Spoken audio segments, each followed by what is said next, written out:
Hola, ¿qué tal? Mi nombre es Rubí, soy estudiante del Instituto Bíblico del cuarto trimestre y para la materia de Cristología es que realizo este video. Y bueno, quiero comenzar leyendo Juan 1:14 que dice: y aquel verbo fue hecho carne y habitó entre nosotros y vimos su gloria, gloria como del unigénito del Padre, lleno de gracia y de verdad. Y quiero enfocarme en esta primera parte explicando lo que es verbo. Y vemos en Juan 1:1 que dice: en el principio era el verbo y el verbo era con Dios y el verbo era Dios, lo que significa que nuestro Señor Jesucristo es el verbo. Y la palabra verbo en su traducción original quiere decir logos, y logos se utiliza para explicar palabra viva y creadora de Dios. Si recordamos, durante todo el Antiguo Testamento hubo profetas que anunciaban la venida del Mesías. Era el mensaje que los profetas querían dar al pueblo. Cuando Jesús viene a la tierra, esto es lo que Dios quiere comunicar a la humanidad. Jesús es el mensaje total para el mundo. Y bueno, Jesucristo estuvo desde la eternidad. Él estuvo presente en la creación, fue partícipe en la creación. Dice Hebreos 1:3 que Él sustenta todas las cosas con la palabra de su poder. El siguiente aspecto es encarnación.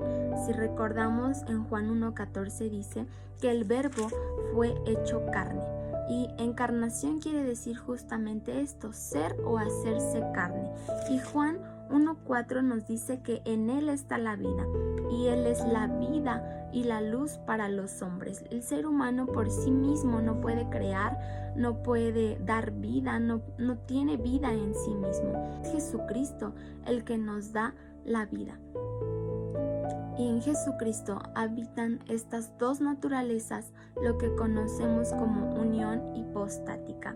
Jesús dice Filipenses 2:7 que se despojó de sí mismo, tomó forma de siervo y fue hecho semejante a los hombres, lo que nos lleva al siguiente aspecto, que es humanidad. Jesús es 100% hombre. Jesús asumió todo lo que conlleva la humanidad, toda la debilidad, toda la incapacidad, toda la futilidad. Todo esto Jesús lo asumió. Todo lo que como seres humanos nos hace débiles, Jesús lo asumió. Jesús trató de ser accesible para la humanidad, tanto para judíos como para gentiles. Jesús tomó un cuerpo de carne como cualquier otro ser humano, por lo cual sufrió y murió. El siguiente aspecto es la divinidad. Esto es que Jesús es 100% Dios. En Él seguía habitando toda la gloria, toda la majestad. Él seguía siendo uno solo, seguía siendo un único Dios, un único ser, una única sustancia, pero con una personalidad propia. Esto es que en la Trinidad eran tres personas que comparten una naturaleza, pero cada uno tiene una personalidad. Jesucristo no dejó de ser Dios en ningún momento. Aun cuando habitaba en el vientre de María, Jesús seguía siendo Dios. En Él habita toda la plenitud de la deidad, pero en un cuerpo humano. Por último, quiero explicar algunas aplicaciones prácticas, cómo es que Cristo, al ser 100% hombre, puede entendernos en nuestras tristezas, en nuestras debilidades, en nuestras enfermedades. Y dice Hebreos 4:15, porque no tenemos sumo sacerdote que no pueda compadecerse de nuestras debilidades, sino que fue tentado en todo, según nuestra semejanza, pero sin pecado. Y esto nos anima que aun cuando Jesús pudo vivir todas estas tentaciones y debilidades, Él se mantuvo limpio y sin pecado. Y el siguiente aspecto es que Cristo nos enseña a depender del Padre. Él sabía que todo lo que Él tenía era por el Padre. Y dice Lucas 10:22, todas las cosas me fueron entregadas por mi Padre. Jesús declara y sabe que todo lo que Él tiene es del Padre.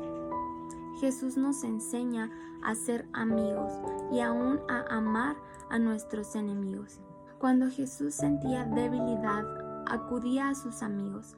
Dice Mateo 26:38, que Jesús se acercó a sus discípulos porque sabía que él iba a ser crucificado y tenía gran angustia, y se acercó con ellos y les dijo: mi alma está muy triste hasta la muerte.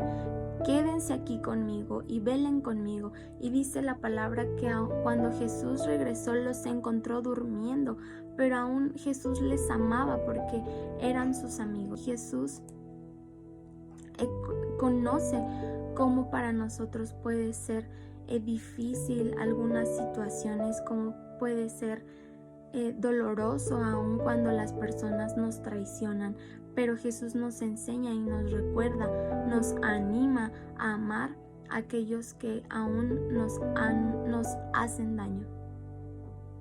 Y por último, hay que recordar que no hay mayor que Jesús, no hay mayor que Él, no hay nadie que nos pueda dar salvación, perdón de pecados y vida eterna. Dice Hechos 4:12 que en ninguno hay salvación, porque no hay otro nombre bajo el cielo dado a los hombres en quien podamos ser salvos. Y es por eso la importancia de saber y recordar que Jesús es 100% hombre y 100% Dios, que Él nos entiende y que aún nos provee esa salvación que necesitamos.